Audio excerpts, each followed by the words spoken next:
Welcome to Shri Lalitha YouTube channel. ఈరోజు ఒక కొత్త రెసిపీ చేసి చూపిస్తున్నానండి. కాకరకాయ చట్నీ అండి, కాకరకాయ నిలవ పచ్చడి అండి. అయితే మనం ఈ కాకరకాయకి నేను ఒక 1/2 కేజీ కాకరకాయలు తీసుకొని ఇలా కట్ చేసుకున్నానండి. కట్ చేసుకొని కాసేపు ఎండలో కూడా ఆరబెట్టుకున్నాను, ఎందుకంటే చేదు పోవాలని. ఇప్పుడు మనం వీటిని నూనెలో బ్రౌన్ కలర్ వచ్చేలాగా వేయించుకుందామండి. 2 సార్లకు వస్తుందండి దీంతో కరెక్ట్గా.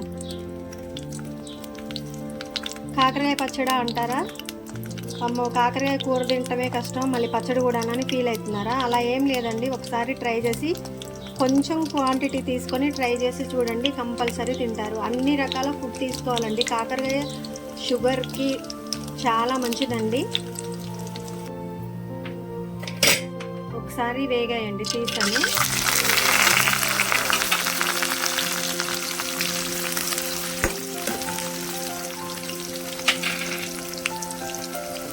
ఇంకా చూసారండి, ఈ టైప్లో వేయించుకున్నాను.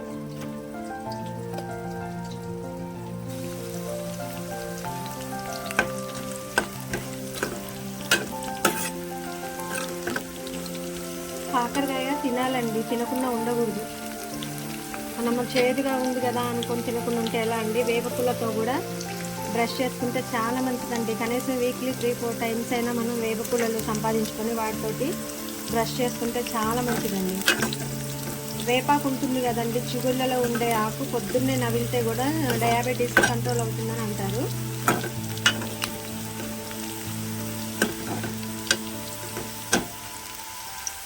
మనకి హెల్త్కి ఏవి మంచియో అవే తినాలండి. కాకపోతే మనం ఆపోజిట్గా తినొద్దనేవి ఎక్కువ ఇంట్రెస్ట్గా తింటాం.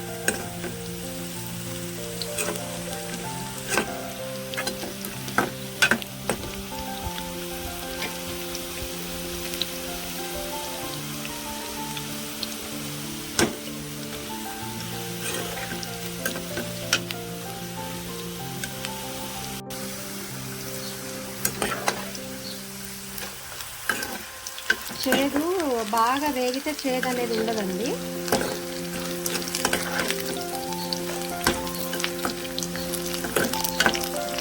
ఇంకా తీసుకున్నామండి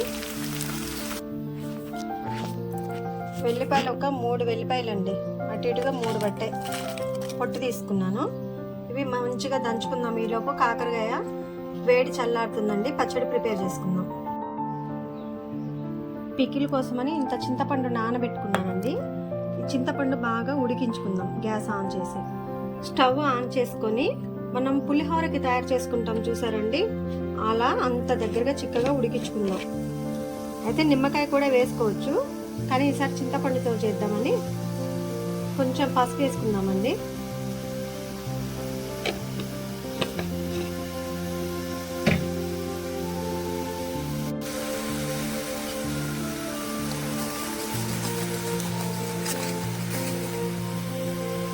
బాగా చిక్కగా అవ్వాలండి.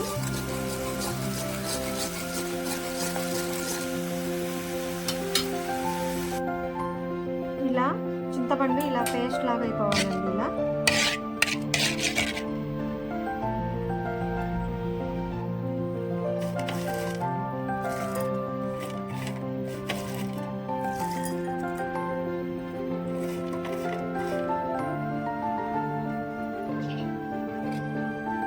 ఇప్పుడు సాల్ట్ యాడ్ చేసుకుందామండి.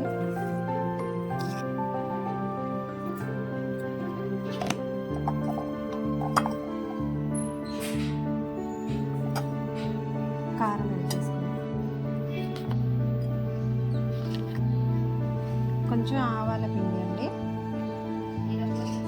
కొంచెం మెంతిపిండి, కొంచెం సరిపోతుందండి, ఎక్కువ అవసరం లేదు.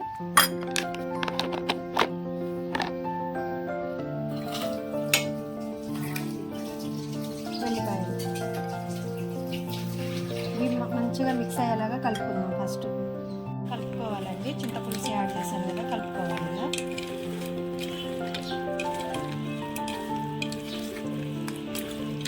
ఇందాక మనం కాకరకాయ వేయించుకున్నాం కదండి, ఆ నూనె యాడ్ చేసుకుందాం.